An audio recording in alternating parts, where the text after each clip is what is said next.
Hello everyone, good evening. UP police constable की series में हम अलंकार यहाँ पे पढ़ेंगे हिंदी में। पिछले वीडियो में हमने रस पढ़ा था और जो इम्पोर्टेंट क्वेश्चंस होते हैं वो आपको नेक्स्ट वीडियो में बताए जाएंगे। एंड आप वीडियो को लास्ट तक देखिएगा एंड आपको अलंकार के बारे में किस टाइप के कितने टाइप के होते हैं और कौन कौन से प्रकार होते हैं अलंकार में, ये आपको इस वीडियो में पता चलेगा। ओके, ताकि आप जो भी क्वेश्चंस होते हैं प्रीवियस ईयर के एग्जाम्स के वो आप सॉल्व कर सको, किस टाइप के क्वेश्चंस आते हैं। ठीक है, तो अब पढ़ते हैं अलंकार प्रकरण। तो अलंकार का शाब्दिक अर्थ है सजाना, किंतु साहित्य के अंतर्गत द्वेष, काव्य की शोभा बढ़ाने वाले तत्वों, गुणों और धर्मों को अलंकार कहते हैं। इसके दो प्रकार होते हैं, शब्दालंकार, अर्थ अलंकार। तो शब्दालंकार क्या होता है? जहाँ पे शब्दों के द्वारा काव्य में रोचकता उत्पन्न हो जाए उसे शब्दालंकार बोलते हैं। इसके तीन भेद होते हैं।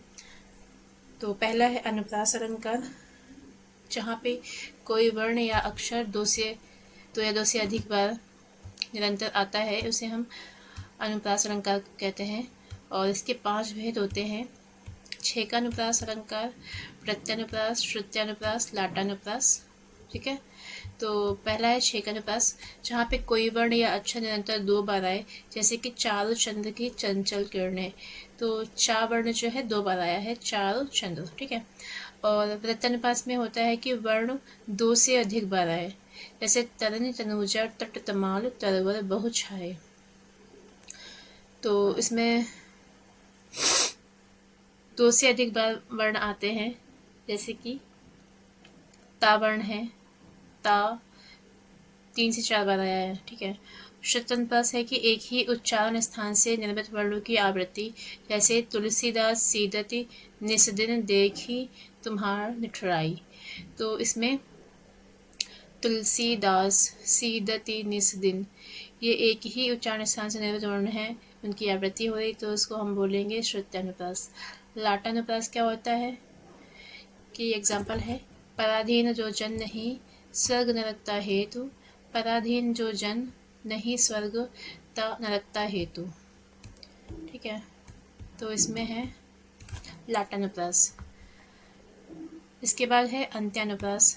इसका एग्जाम्पल है, कहत नटत रीझत खिजत मिलत खिलत लजियात, भरे भवन में करत हैं नैनन ही सो बात। ठीक है, तो कहट नटत रीझत खिजत मिलत खिलत, ये सब क्या है? लास्ट में तार है, मतलब कि उसकी एक ही आवृत्ति हो रही है, मतलब जो वर्ड हैं उनका बोलने का तरीका। तो अंत में ये उसको बोलेंगे अंत्यानुप्रास अलंकार। इसके बाद आता है यमक अलंकार, जहाँ पे कोई शब्द या शब्दांश 2 या 2 से अधिक बार आए किंतु उसका जो अर्थ है वो भिन्न भिन्न हो, तो हम क्या बोलेंगे? यमक अलंकार। जैसे ऊधव जोग जोग हम नाही, तो इसमें पहला जोग जो है उसका अर्थ है जुड़ना और दूसरे जोग का अर्थ है के लायक। तो यहाँ पे कौन सा अलंकार है? यमक अलंकार। नेक्स्ट आता है श्लेष अलंकार, तो जहाँ पे कोई शब्द या शब्दांश केवल एक बार आए किंतु उसके अर्थ अलग अलग होते हैं, तो वहाँ पे श्लेष अलंकार होता है। जैसे कि अजो तरवना है रहो श्रुति सेवक एक रंग, नाक बास बेसर लहो बस मुक्तन के संग।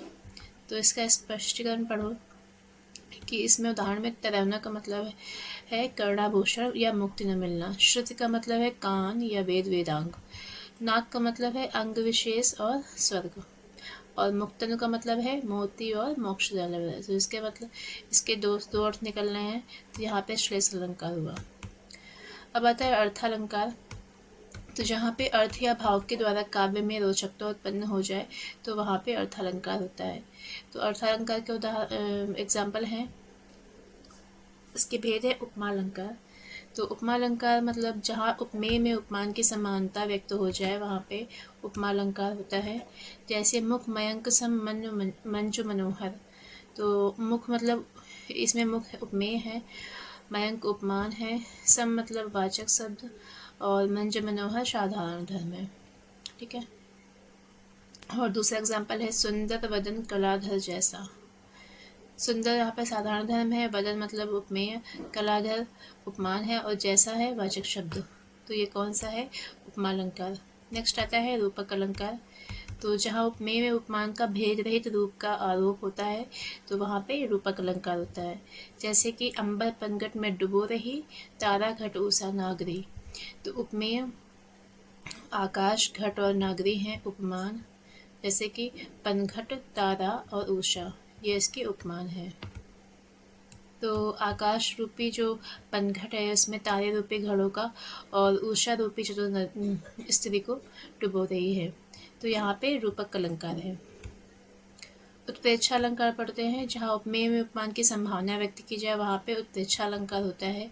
इसके जो वाचक शब्द होते हैं मनु मानव मनहु, जनु जानव जानहु। ठीक है, जैसे कि सोहत ओढ़े पीत पट, श्याम सलोने गात, मनहु नील मणि श्याल पे आतप परियो प्रभात। तो यहाँ पे मनहु आया ना, और तो इसमें कौन सा अलंकार हुआ? उत्प्रेक्षा अलंकार।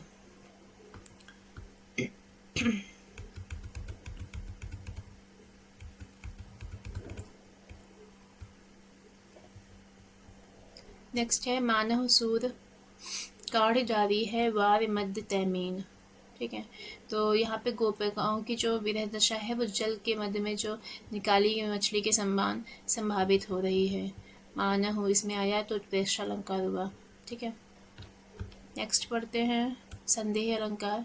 जहाँ उपमेय में हमें इतना भ्रम हो जाए कि यही निश्चित ना हो पाए कि उपमेय उपमेय है कि उपमेय उपमान है, तो वहाँ पे संदेह अलंकार होता है। इसके वाचक शब्द होते हैं कै या कैंध हो।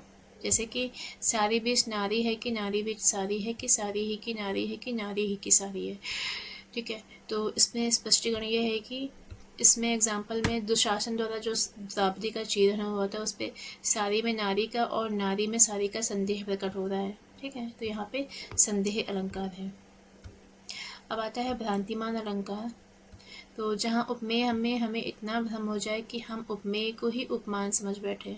संदेह में क्या था कि ये नहीं समझ में आता कि ये उपमेय है कि उपमान है, या मतलब कि उपमान है या उपमेय, मतलब कि हम दोनों को एक ही समझ बैठे थे। मतलब हमें निश्चय नहीं हो पा रहा था कि उपमेय उपमेय है या उपमेय उपमान है, तो इसमें हमें यहाँ पे संदेह था। बट भ्रांतिमान में ये होता है कि हमें पूरा भ्रम हो जाता है कि और उपमेय को ही हम उपमान समझ बैठते हैं। जैसे कि एग्जाम्पल है बिल बिचारे प्रवसन लगो, नाक संड में ब्याल, ताहोकारी ईक भ्रम लियो उठाए उत्ताल। तो प्रमुख एग्जाम्पल में क्या है कि सांप को हाथी की सूंड में बिल का और हाथी को सांप में काले गन्ने का भ्रम हुआ है। ठीक है, तो यहाँ पे भ्रांतिमान अलंकार है।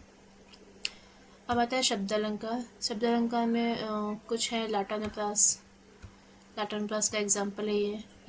यमक अलंकार का एग्जाम्पल है दूसरा।